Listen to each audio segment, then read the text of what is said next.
पिछले एपिसोड में आपने देखा कालग्रह की तलवार के रहस्य से पर्दा उठा। रक्षित ने पहली बार अपनी अधूरी शक्तियों की झलक देखी, पर साथ ही उसे प्रथम तल का भयावह रूप भी दिखा। वहीं दूसरी ओर अंधेरे में छुपे रहस्यमयी योद्धा की नजर रक्षित पर टिक चुकी है।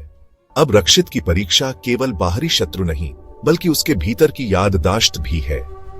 सूरज की पहली किरण जैसे ही बदल लोक की पहाड़ियों पर पड़ी, एक नई यात्रा का आरंभ हुआ। रक्षित, जो अब तक अपनी शक्तियों और अतीत के बीच उलझा हुआ था, अब दूसरे ताले की तलाश में था, आत्मा की दीवार। गुरु एकलव्य की सलाह पर रक्षित मायावी पुस्तकालय की ओर बढ़ चला। यह स्थान सिर्फ उन्हीं के लिए खुलता था जिनका आत्मबल असाधारण हो। रास्ता कांटों और धुएं से भरा था, पर रक्षित के भीतर की बेचैनी उसे पीछे हटने नहीं दे रही थी। हर कदम के साथ तुम अपने अतीत की ओर बढ़ रहे हो, एकलव्य की बात उसके कानों में गूंज रही थी।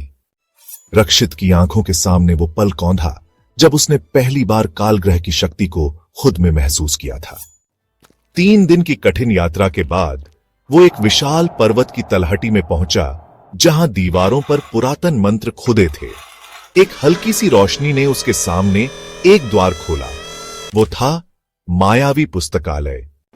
जैसे ही रक्षित ने भीतर कदम रखा, हजारों ग्रंथ और तैरती आत्माएं सामने आ गईं। हर आत्मा अपने जीवन की कहानी कह रही थी। किसी ने विश्वासघात झेला, किसी ने प्रेम खोया, किसी ने मृत्यु को चकमा दिया। सुनो उन्हें, एक रहस्यमयी आवाज गूंजी। सुनो उन्हें। रक्षित ने आंखें बंद की और आत्माओं की कहानियों को महसूस किया।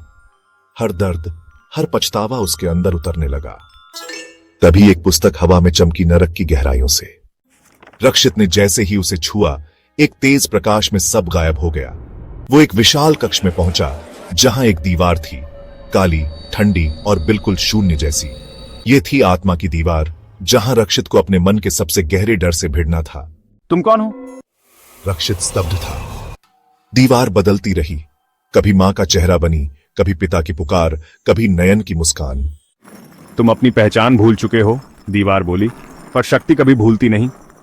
रक्षित का शरीर कांपने लगा। दीवार से लहरें निकलकर उसकी आत्मा को झंझोड़ने लगी। तू राक्षस कुल का वंशज है, पर तेरी आत्मा स्वर्ण की तरह निर्मल है। मैं रक्षित हूं, मुझे मेरा सच चाहिए। तभी दीवार टूट गई और उसके भीतर से निकली एक छोटी सी रोशनी, यादों का बीज।